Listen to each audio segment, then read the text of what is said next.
Salut la compagnie, c'est Jules Melon et aujourd'hui dans Impro Ciné Critique à la sortie du cinéma dans la Melon Mobile, je vais vous parler d'un film français très attendu qui donc sort ce mercredi en salle, le nouveau Ladjli qui 4 ans après Les Misérables nous propose non pas Les Indésirables, c'était le titre prévu à la base, mais Bâtiment 5, deuxième volet de sa trilogie à venir sur la banlieue en long métrage, en tout cas c'est ce qui est prévu.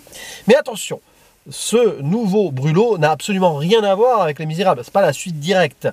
Au casting, nous retrouvons d'ailleurs quelques acteurs-actrices des Misérables, comme Alexis Manenti, qui joue encore le bad guy, l'antagoniste, mais ça je vais y revenir très vite.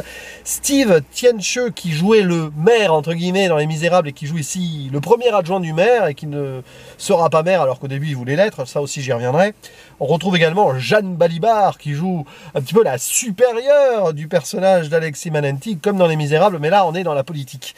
Citons sinon, quand même, en autre actrice, notamment principale, Anta Diop, qui est l'héroïne vraiment de ce film. À ses côtés, on va aussi mettre en avant Aristote Luyindula, qui joue son pote, qui va être très en colère à un moment, mais ça j'y reviendrai aussi. Je ferai peut-être une zone spoiler quand même.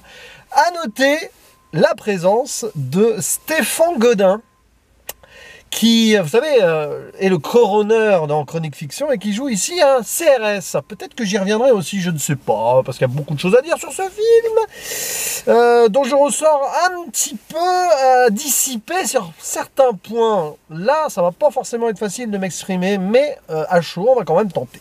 Donc, à la base, c'est l'histoire, donc, dans une cité au nom fictif, hein, c'est pas Montfermeil, mais Montvilliers, ça a été renommé peut-être pour éviter certains problèmes. Donc, là-bas, il y a des soucis de mal logement, notamment. Et au début, alors qu'un bâtiment est détruit, le maire décède, crise cardiaque, pouf, et va être remplacé par quelqu'un qui n'a pas trop l'expérience politique et qui va donc devenir maire par intérim, mais agir de façon très autoritaire, pour ne pas dire plus.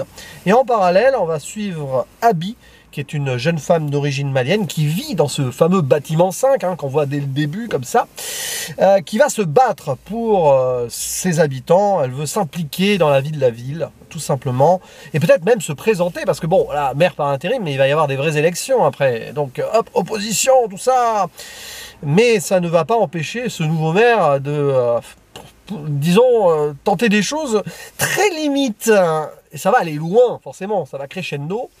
On n'est pas tout à fait dans le même style ici que Les Misérables, ça montre une autre forme de colère dans la banlieue, et on peut forcément s'attendre à ce que ça brûle un petit peu. De toute façon, à un moment, c'est annoncé, hein, une affiche publicitaire qui est cramée par le personnage de Blas, joué par Aristote Luyindula, tout est plus ou moins clairement annoncé. Alors, c'est un film où clairement Ladjli veut taper du poing sur la table, comme dans Les Misérables, peut-être même en allant plus loin, mais il faut attendre vraiment le bout pour que ça nous vienne pleinement directement dans la figure, quoi. En amont, il essaye de nous placer le décor donc, de cette banlieue plus ou moins fictive, mais qui ne l'est pas, grosso modo. Ça pourrait être Clichy, ça pourrait être Montfermeil, parce qu'à la base, c'était peut-être centré sur le maire de Clichy, mais ça a été retoqué, parce que peut-être des soucis, forcément, d'autorisation. Il y a eu pas mal de micmac entre le titre changé, c'est dommage, et ça, mais bon. Bref, on nous montre de la réalité potentielle, ça peut être assez documentaire. D'ailleurs, là, par rapport aux Misérables, on est plus dans la vie des petites gens, et c'est très intéressant de s'intéresser à certaines familles comme ça. Donc on nous montre un patchwork de cette France diversifiée, du vivre ensemble, mais certaines personnes ont du mal à l'imaginer, ce vivre ensemble.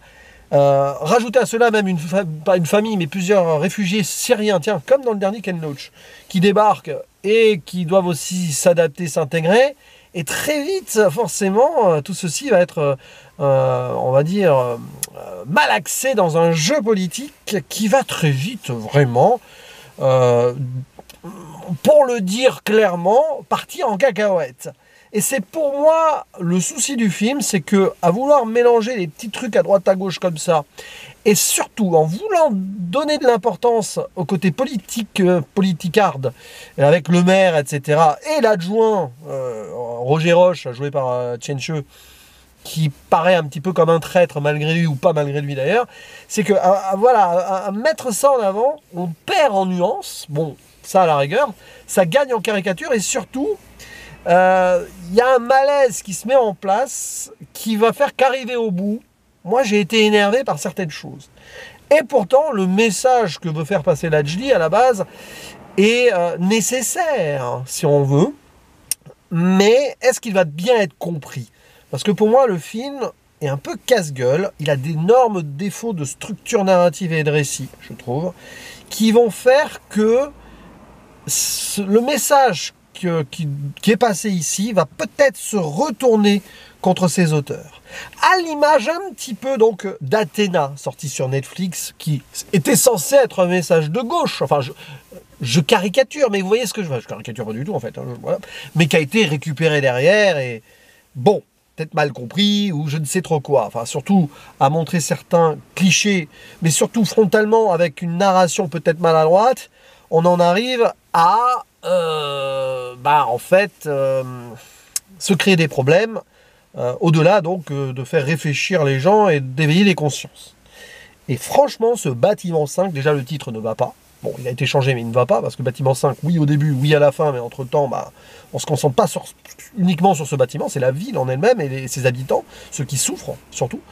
Mais voilà, il y a quelque chose qui ne fonctionne pas dans ce film, malgré de très bonnes intentions, de très bonnes interprétations, une mise en scène assez chiadée sur certains points qui est très intéressante, à part peut-être cette scène finale sur laquelle je vais revenir en zone spoiler très rapide, parce que là, mais bon, c'était voulu aussi, mais j'ai pas accroché. Et puis ça va avec le récit de toute façon.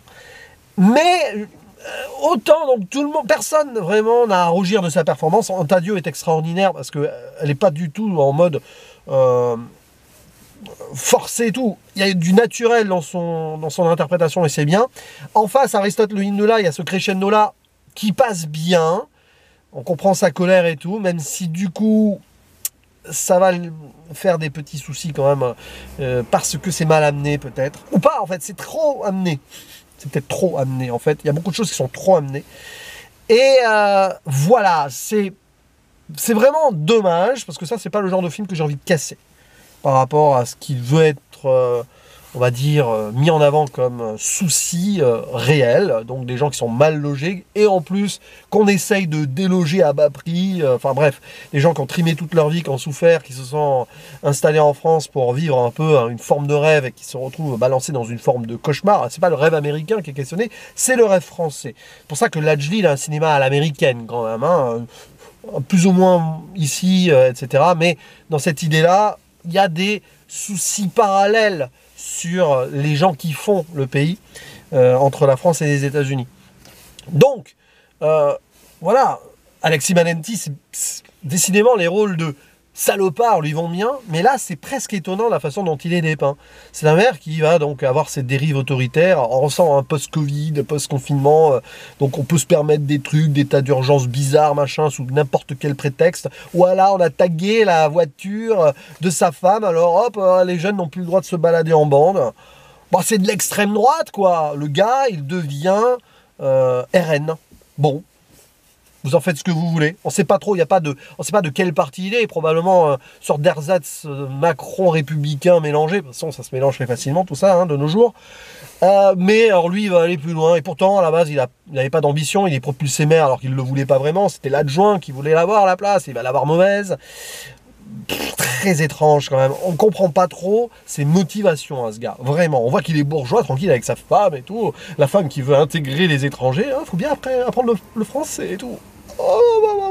Mais ça ne fait pas du tout sens, je trouve, dans le fait que, je sais pas, il y a un truc qui colle pas là, voilà. À lui donner trop d'importance, on n'a pas suffisamment ses aspirations réelles derrière. D'un seul coup, il se mue en ambitieux ultime comme ça, en prenant des risques alors qu'il voulait pas le truc à la base, ça n'a aucun sens. Et donc, en face, il y a la colère nécessairement forte, forcément, de ces personnes qui se sont trop tues. Alors, il y en a une, Abby, qui essaye de faire ça politiquement en s'engageant. C'est très bien, ça c'est un bon volet montré. Voilà. Engagez-vous, les jeunes voilà, qui souffrent, de banlieue ou pas, hein, en politique, faites passer vos idées. réveiller les consciences, débattre et tout, ça c'est très bien, mais son pote Blaze, lui, non. Lui, il est plus en mode Malcolm X, il veut tout péter, hein, by any means necessary, qu'il dit à un moment. C'est un des slogans de Malcolm X. Et bah, lui, il vrille, mais bon, en même temps, quand il voit que son père est tapé par les CRS et que lui, il va finir en garde à vue pour rien, on peut comprendre sa colère. Donc ça, oui, mais c'est trop pâteau. Je pense pas qu'il y ait besoin de ces scènes-là, un petit peu... voilà, c'est du cinéma, oui, bien sûr, oh là là, grand spectacle, entre guillemets, ou des moments mélodramatiques forts, mais est-ce qu'il y avait vraiment besoin de rajouter cela, vu le malaise ambiant et déjà, de base, la situation présentée? Je ne sais pas, je place ça là, c'est fait avec des trop grosses pattes et des trop gros sabots, et ça dessert le propos, je trouve. Mais bon, voilà, après, le film s'ouvre avec ce plan de drone, là, alors, comme dans Les Misérables, il aime bien les drones, hein, la Julie. Voilà, on descend comme ça, on arrive sur ce bâtiment 5, sans spoiler plus que cela à la fin, c'est l'inverse. On s'en va, on ne fait que passer, et justement, tu te donnes l'impression, là, qu'on survole certaines choses, à vouloir placer plein de trucs, plein de points de vue à droite, à gauche. Et alors, zone spoiler quand même, parce que la fin, elle m'a brisé le cœur, mais elle m'a énervé à la fois. Et ça, c'est terrible de ressentir cela. Puisque, bon, arrivé à Noël, voilà, on va faire évacuer le bâtiment 5, parce qu'il y a un incendie, alors, sûrement qui a été un peu forcé, parce qu'il y a une dame qui faisait son resto clandestin, parce qu'elle n'avait pas les autorisations, blablabla, plein de choses. Enfin, la misère, appelons la misère, les gens essaient de se débattre et de se débrouiller comme ils peuvent. Bref, un incendie, il y a des gens qui sont blessés, et puis on évacue d'urgence le soir de Noël. Waouh, waouh, waouh, on rentre vraiment ici dans le mélo. Mais bon, pourquoi pas. Évidemment, Blaze, lui, va péter un plomb. Il va cramer la voiture de l'adjoint. Et il va dans la maison du maire, tout cramer aussi. Et là, c'est le bordel. Home Invasion. Waouh, oui, c'est un film de Noël, Home Invasion à la fin. Cependant, la façon dont c'est filmé, c'est pénible, c'est mal géré niveau action, etc. Ça montre tout simplement le désordre moral et mental, surtout là, de ce pauvre personnage qui pète un plomb. Mais ça fait passer le maire, donc, pour une victime, en fait, indirectement aussi, et ça va desservir certains propos que Lajli voulait mettre en avant ici, à moins qu'il veuille titiller cela, justement, et un petit peu chercher à antagoniser des débats forts. Je ne sais pas si c'est la meilleure façon d'agir, j'en sais rien, après c'est lui qui décide. Mais à la fin, j'étais là en mode... Aïe, aïe, aïe. Voilà.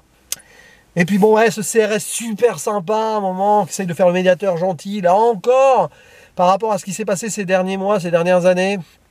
En plus, il est joué donc par le coroner de Chronique Fiction. Oh, ça va faire jaser sur Twitter, là, vous pouvez être sûr du truc.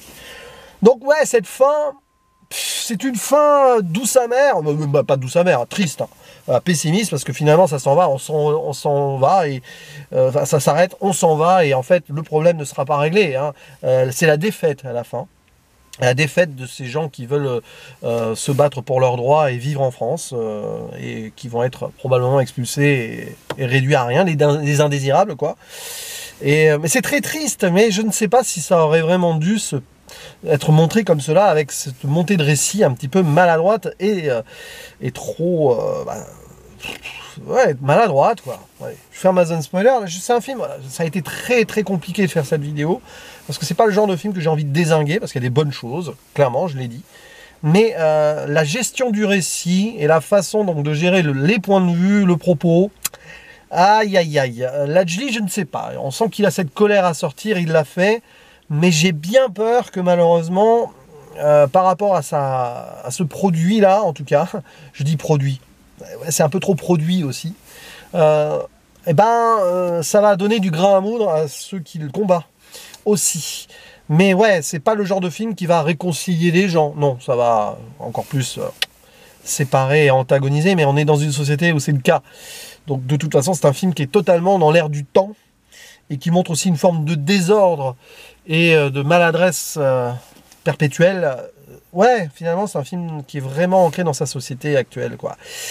Mais, ouais, du coup, je suis assez mitigé, hein, je dois vraiment le dire. Alors, autant Les Misérables, que j'avais revu un peu à la baisse en le revoyant, mais bon, ça se tenait quand même. Là, je trouve que c'est un peu compliqué. Mais allez le voir, Bâtiment 5, quand même. Il faut qu'on en discute. Soyez bienveillants et respectueux entre vous dans les commentaires si jamais. Parce que évidemment, là, je peux très bien me retrouver avec des grosses oppositions envers moi-même et entre vous, ci-dessous. Mais ayez le courage d'exprimer vos opinions si vous le faites de façon qui appelle au débat. Tout simplement. C'est très important, ça. J'insiste sur ce point. Et en attendant, je vous dis à la prochaine. Ciao.